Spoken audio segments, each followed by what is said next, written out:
Maaseh Nasliach. Si pour Maasiot, le premier conte, Maaseh Avidat Bat Melech, la princesse disparue, avec le pirouche de Rav Oferez, Ahavat Kedumim. On est arrivé dans la deuxième partie du conte, où le palatin, le Sheni Lamelech, cherche le château de perles sur une montagne d'or. Ce soir, on va voir, les Hashem, c'est quoi ces perles? En fait, c'est pas compliqué. On va plonger dans le parcours lumineux de la Torah Resh Pebet. Azamra. En fait, on peut dire tout simplement, les perles du château, ce sont les Nekudot Tovot. Et la voda de cette deuxième partie du Sheni Lamelech, cette deuxième partie de la recherche de la princesse par le Sheni Lamelech, c'est, là, on avait dit la dernière fois, dans la première partie, il va chercher à s'éloigner du mal. C'est comme un alcoolique qui va fuir l'alcool. Le nazir, il veut se tenir à distance de l'alcool, et de tout ce qui concerne la vigne de près ou de loin. Il va même pas manger des pépins de raisin. Même de l'huile de pépins de raisin, il veut pas en manger. D'accord.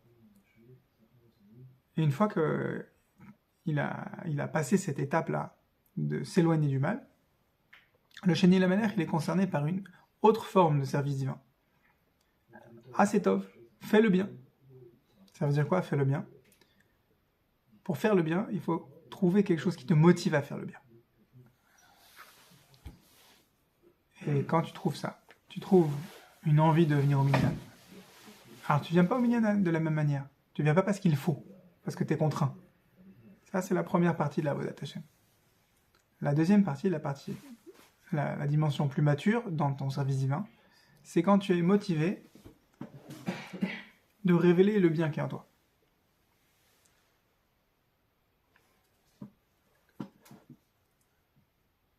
Et le bien qui est en toi, c'est les Nekudot Tovot.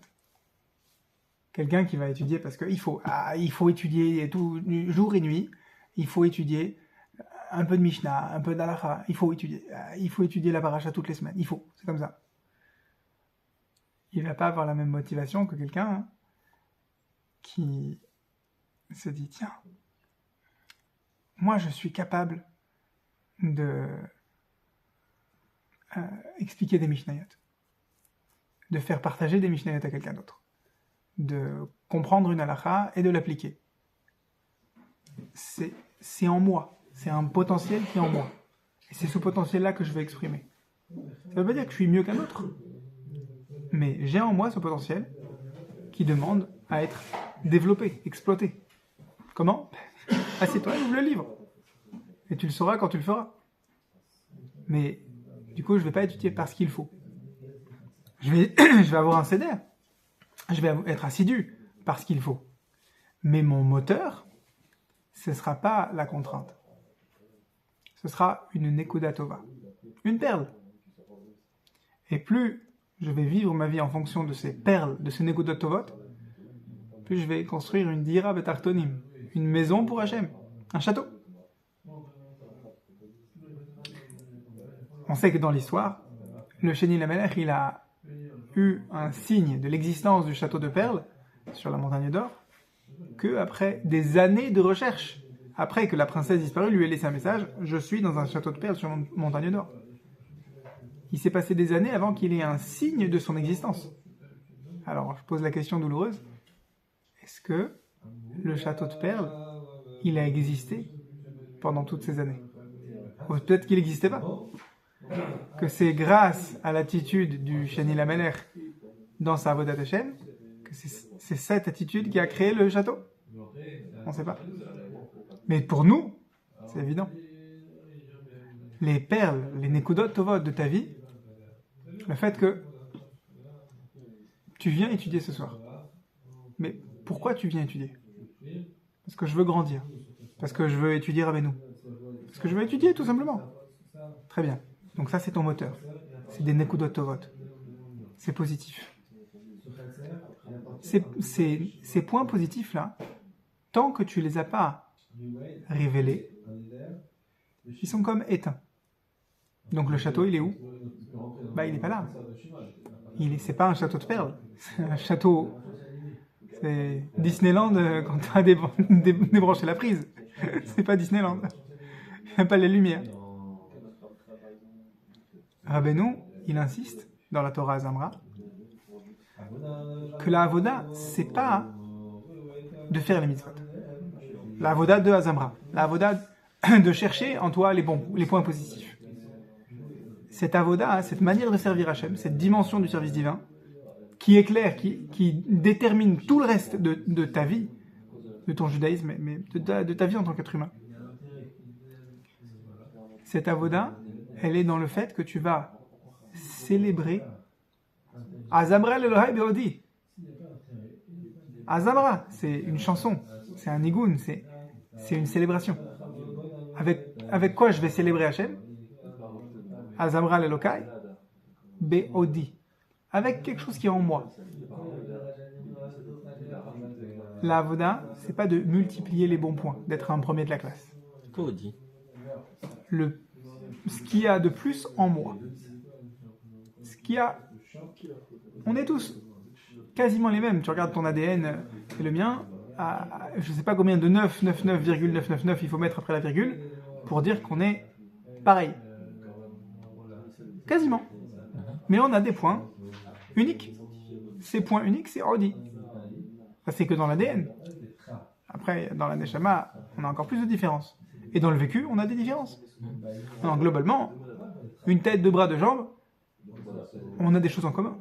Mais là où je suis unique, c'est Odi. C'est ce Odi-là, ce supplément, ce côté unique que je vais célébrer, je vais révéler. J'ai besoin de me regarder, de me dire, aujourd'hui, qu'est-ce que j'ai fait de bien? Qu'est-ce qui m'a motivé à faire du bien aujourd'hui? Peut-être que j'ai pas réussi. Aujourd'hui, ma femme, elle m'a demandé d'aller acheter du lait en poudre pour notre bébé. Sauf que j'avais d'autres impératifs que ma femme m'a demandé de remplir et je pouvais pas tout faire. Maintenant, j'ai quand même... Je suis allé dans une pharmacie, j'ai fait la queue pendant 5 minutes. On m'a dit non, on n'a pas ce lait-là. Ok, je m'en vais. J'ai appelé une autre pharmacie, on l'a. Sauf que ils sont fermés avant que j'arrive. Ok, moi j'ai fait quelque chose. Donc, Rabbeinu, il va me dire, célèbre ce que tu as fait. Oui, mais ça n'a pas abouti. Mais il y a une perle. Cette perle, elle mérite que tu lui accordes de l'importance. Qu'est-ce qu'on fait avec un bijou? On le porte. On le porte, on le protège, on le met dans un écrin. Et on le regarde, on le kiffe. Qu'est-ce que ça vaut, un bijou qui est au fond d'une mine? Ça vaut rien. Tant que tu l'as pas sorti de la mine, tu l'as pas poli, taillé. Il vaut quoi? Il vaut pas encore. Tes nekudot tovot, elles prennent de la valeur selon comment tu t'occupes d'elles. Comment tu les célèbres. Comment tu célèbres Hachem avec ta nekudat tova. Quand bien même, de manière comptable, elle n'a pas abouti à un résultat. Ce chemin-là, c'est un chemin lumineux. Enfin, un kécher avec Hanouka, maintenant. Et aussi pour expliquer, c'est quoi cette allusion que Rabbeinu il a pris de comparer les nekudot tova à des perles. Comment on dit une perle en hébreu?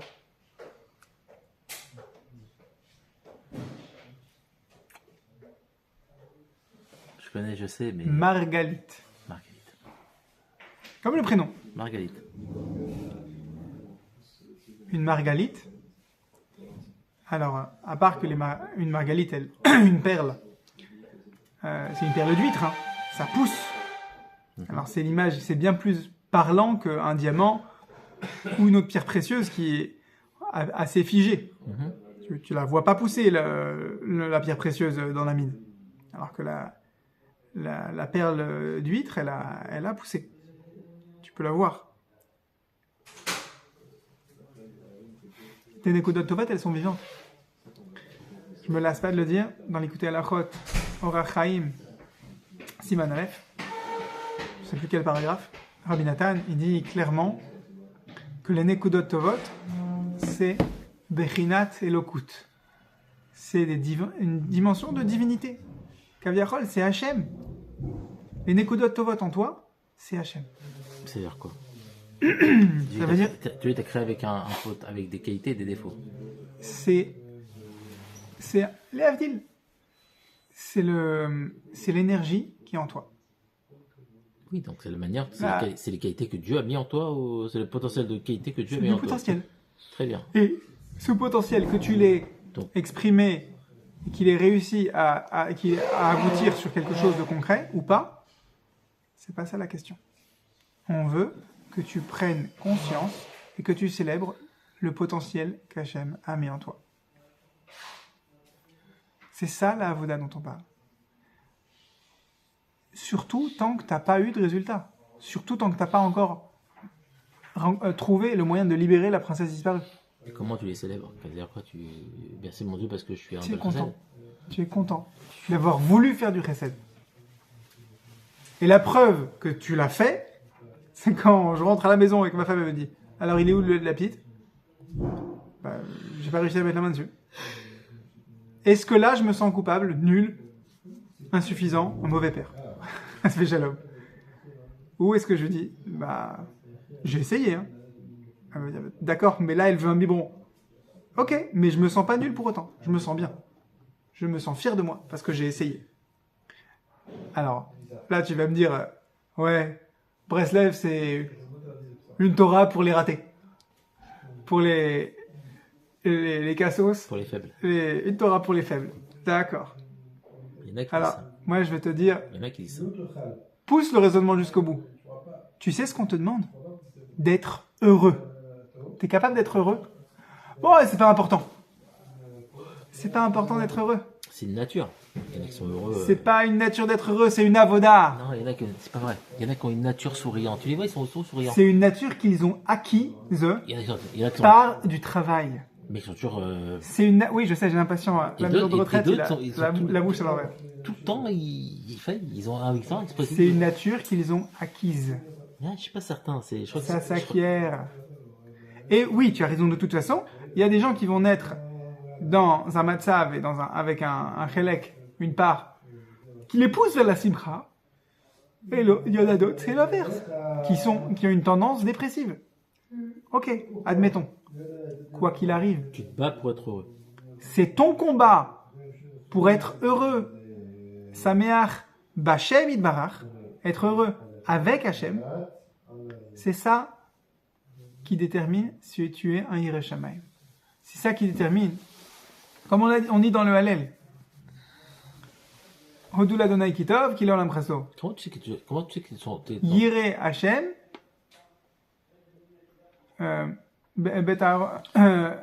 pardon. Yom Israël, comment ça marche la phrase? J'ai oublié. Les Yireh Hachem, ceux qui craignent Hachem, ils sont mis à l'honneur. D'accord, mais comment tu sais que tu es sur le bon démarrage? Je prends un exemple. Un garagiste qui cherche une panne, il va démonter machin et tout. C'est ça, Simcha. Il sait pas si c'est la manière de réparer ou pas, mais il voit que il change une pièce et tu vois qu'il y a une réaction qui se fait derrière, tu fais sur le bon chemin. C'est ta Simcha qui est le révélateur. Mais qu'est-ce qui... Ok, tu rigoles, tu te fais ça rigoler. Attends, comme ça, tu te... Limite, tu me mets un élastique pour te marrer. Non. Ta Simcha, c'est quelque chose de ptimi. La Simcha, Rashi, il fait souvent des renvois comme ça. La Simcha, c'est Milachon Tsomeach.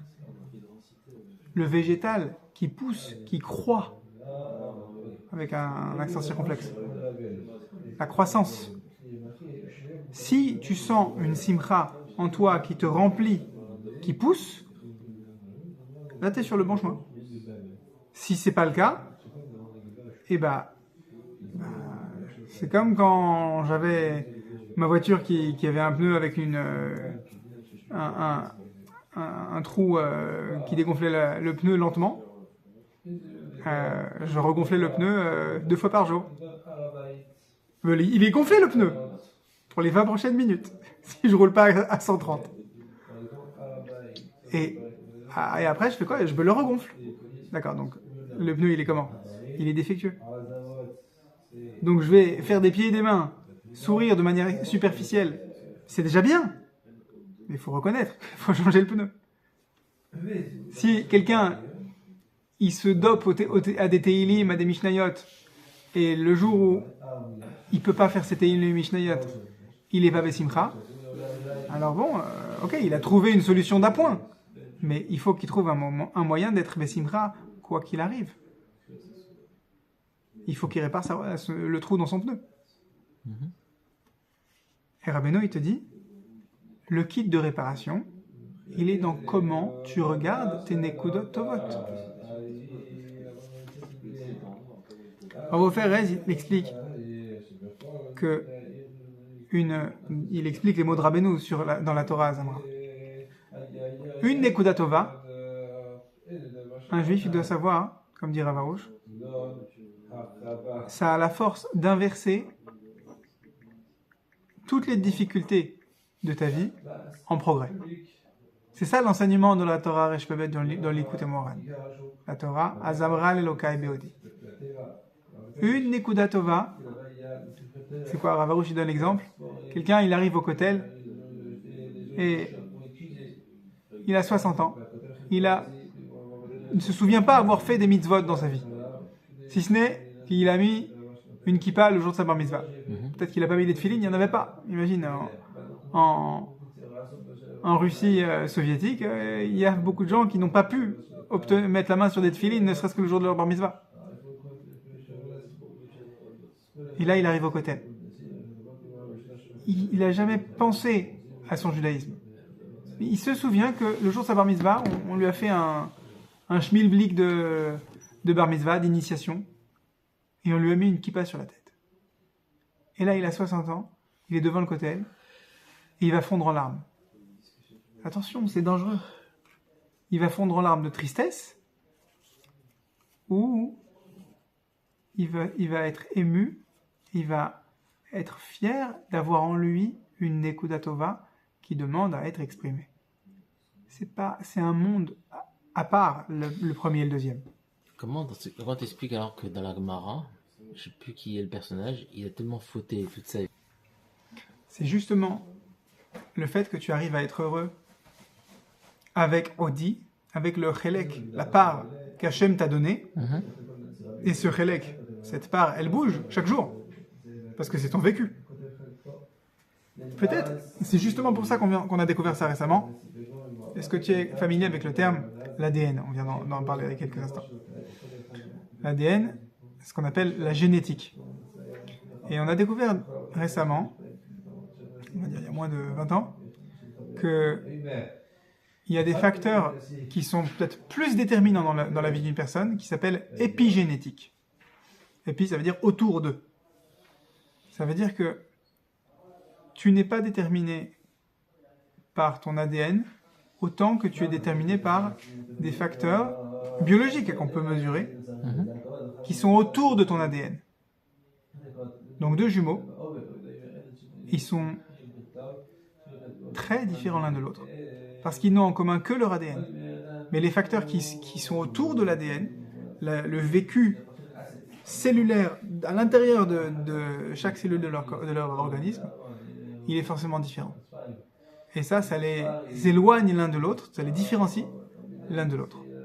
Et donc ces phénomènes épigénétiques, au niveau spirituel, ces phénomènes qui sont au-delà de ce avec quoi je suis né, eh ben, ça bouge tous les jours. C'est mon vécu. Combien Hachem il m'a donné de vécu aujourd'hui, c'est quoi qu'il m'a donné? Je dois être à l'écoute et voir, trouver dedans, Odi, quelque chose où je suis individuel. Je suis singulier. Et là, avec ça, je vais louer Hachem. Donc on prend l'exemple extrême du Cohen qui est responsable de la mort d'un autre juif. Il peut plus faire Birkat Kohanim. Alors, on va pas dire qu'il doit être Bessimcha d'avoir tué un juif, qui le méritait pas. En tout cas, il n'a pas été jugé coupable d'être mis à mort. un accident de la route, le bonhomme il a oublié une priorité à droite et il a tué quelqu'un. Ah, il est responsable. Ok, alors maintenant il ne pourra plus faire Birkat Kohanim. Il est où son Odi? Alors d'abord, tout simplement, il est ailleurs.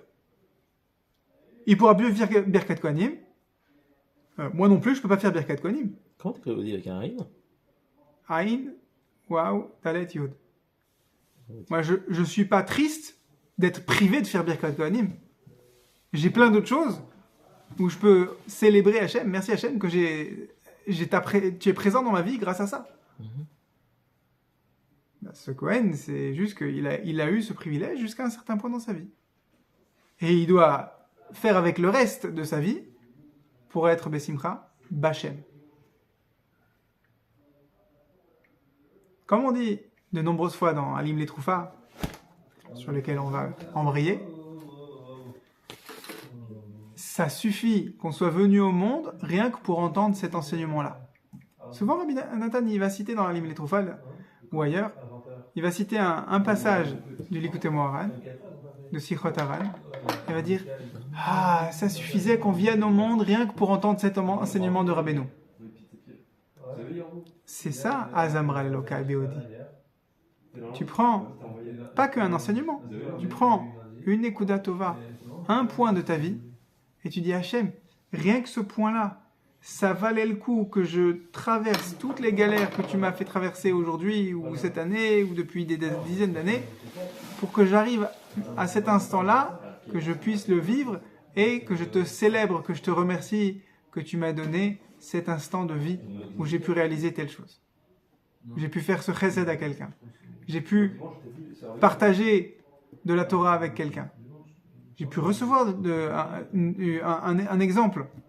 J'ai vu quelqu'un qui a surmonté une épreuve. J'en ai pris la graine. Ça valait le coup que je traverse des galères pour ça. J'ai fait une amida. Ah, ça fait des années que j'ai pas fait une amida comme ça. Ça valait le coup d'attendre des années pour la faire. Mais quand tu dis ça valait le coup, tu es Mekayem, tu réalises Azamral Elokai Beodi. Parce que Rabbeinu, il te dit, c'est comme ça qu'un juif, il marche, il vit, il respire, et il en vient à prier Bekavana. C'est comme ça qu'un juif fait un pas en avant pour découvrir la princesse disparue. Donc, Yehi Ratzon, qu'on se rende compte que la vie, elle est faite de Nekudot Tovot qui demandent qu'à être allumées. Il n'y a que max 44 bougies de Hanouka avec le Shamash, mais chaque jour, Hachem, il nous envoie combien de bougies qui demandent à être allumées. Et c'est comme ça qu'un juif il avance jusqu'à sa princesse disparue. Dans les mots de Rav Ofer Rez, c'est comme ça qu'un juif va sortir de l'obscurité du Moyen-Âge dans son service divin vers la renaissance de son service divin. Chez Niske, d'allumer les perles des Nekudot Tovot de notre vie.